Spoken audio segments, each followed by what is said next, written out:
let's say my. And that's what I was getting to.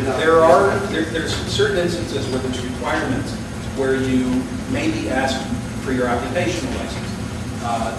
For immigration purposes, immigration, when you set up a company and this is how you're getting your visa, immigration is probably, I don't know, Stephen,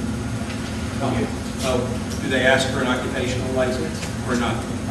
Well, if they want to see if it's, yes, sometimes they do. If they want to see if it's an active business with commercial contracts. And so the how advice, it's set up. right, so the advice is, if you can get one and you're in your, instead of calling it apartment 3012, of course it's suite 3012 when you're having it in your condominium, you're doing your letter, there's all kinds of things that you want to do for that. But for the occupational license, once in a while, if you're getting a loan, the bank may be asking for the occupational license. So there are situations where you may have to get an occupational license. But that said, if you don't have to get it, I would probably stay away from it. But if you're living in a neighborhood and you can get one, and there's some neighbor that's sitting there watching, how many cars pull up to your driveway every day and walking out with goods and purses, whatever it is, kind of sell it. Yeah. So I was saying briefly that in terms of occupational licenses, I do not believe that the listing for visual arts exists in occupational licenses here. And also, if you look at the federal tax, the income tax, occupation, there is no such thing as visual arts. This is something that I was in the future will change. Well, this is what I was talking about. It's an illustrator's license that you apply for. It's not an occupational license. I'm not misunderstood. It's an illustration license, not an occupational license. But it identifies you as an artist. What is your identity? What is it that you do? Whether you do the business in a show, in the street, or you do your business in the Miami Beach Convention Center, regardless, you always have to charge tax because if you're making a profit on your art or your sculpture, you have to have an APR. So this is something that has to be done by applying to the system. I think as an artist, I wasn't trained. I sold all my work by myself, word of mouth. People came to me like, I don't know, maybe I have 10 clients in a year, $100 for this piece, 500 for that piece. This year, all cash, mostly, well, $100 and these are people buying art, it's nothing to them. So, I wasn't gonna go right away and file taxes on that. This year, I sold out my whole collection. Then we set up the S-Corp. Now, we're starting to pay attention to the tax part of it. Because once people start seeing the magazines, selling this, selling that, they're gonna ask, hey, where's our money? The government's gonna wanna know. That's what I think. That's why we set up. You're absolutely right, and that's how some of I'm that saying comes around when you get audited. As a struggling artist, there's so many of us in this city that are working on art. We're in our own homes. We get a group show maybe once every, 6 months. There's no guarantee sale on that. What's the purpose of going to get a visual arts license or illustrator license? And I'm not an illustrator. I'm a found object artist. You know what I mean? I can't even draw. So illustrator license, it's like, oh, well then, where am I in that? Because Do you consider yourself an artist? I am an artist. Okay, then. But I do not draw. I do not draw. Right, I understand, and that was the question that I had too. But this is the one license. It's not that this is the only that Dade County exists. Somebody in the back of the room. But my question is if you're starting up your own corporation, why do you even need that license? Well, now We can talk about this after. We can talk about this after. Wait. That was my question. If you have a service corporate LLC, you don't need No, you do. It doesn't matter whether you're a sole proprietorship or a corporation LLC. Repeat the question. She said, I'm an LLC or a corporation, I don't need an occupational license.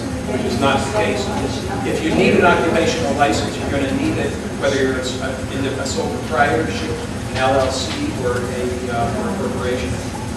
Yeah, in the back. Could you talk a little bit about when this is open in relationships when artists are selling directly out of the studio?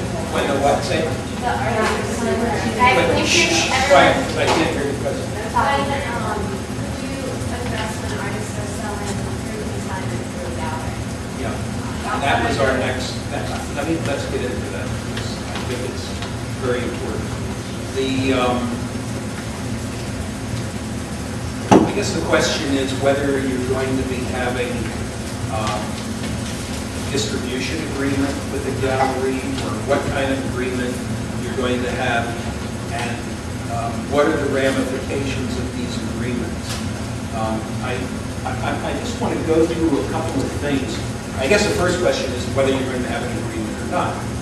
And as somebody was saying at the beginning, some galleries or some artists just don't want anything in writing, whatever the reason. I don't advocate that, but some people, like I said at the beginning, their mommy always told them not to have agreements in writing, so you don't have agreements in writing. I don't think that's the better thing to do. I think most respectable galleries would have agreements with whoever puts things there, and most of these, you tell me, but I think a lot of these are going to be consignment agreements if you're putting it in. I don't know, are there many galleries now that are actually paying you for the art and hanging it up and then reselling it? When's the last time anyone had something like that? So, When you're saying that there are galleries that sign with you an agreement, that doesn't mean that they're going to pay you for anything. if they sell it. No, if they don't sell or if they, well, of course, if they sell.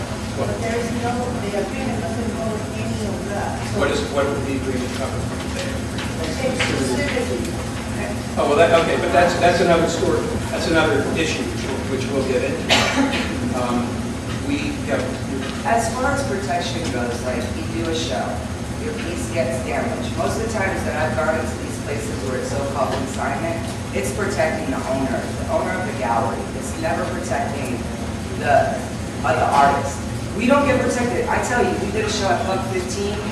3 of the pieces were stolen. They have a video camera, right? So you think, okay, I'll sign this agreement because there's a video camera.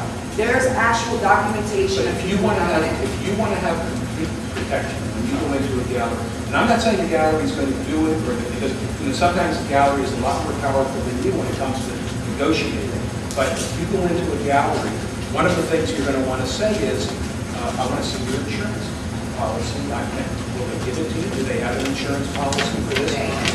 They should, and if they value your work, they should really have an insurance policy that covers you. I think that is the case you're addressing. Wait, because we're competing with the here. This case you're discussing, also it's interesting because maybe legal art to the group of lawyers that help artists with all this legal stuff might help improve the way these agreements are written. Because it's a matter of, an agreement is something that, everybody agrees to. So if there's something that is not good. Well, when you go to a gallery now, you have a piece of art, you go to a gallery, what's been your experience as far as agreements are concerned? Do they have a completely... You don't have a contract most of the time. So what do? You just leave it there and hope You're on and a pray? Yeah, you're going on a... Yeah, you're just throwing. You're like, if something happens to my stuff, I'll be back. And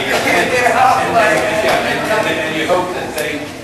We never got our pieces back, and on top of it, because I curated the show, now I don't want to look bad to the artists who brought me their artwork to sell it, So we had to come out of pocket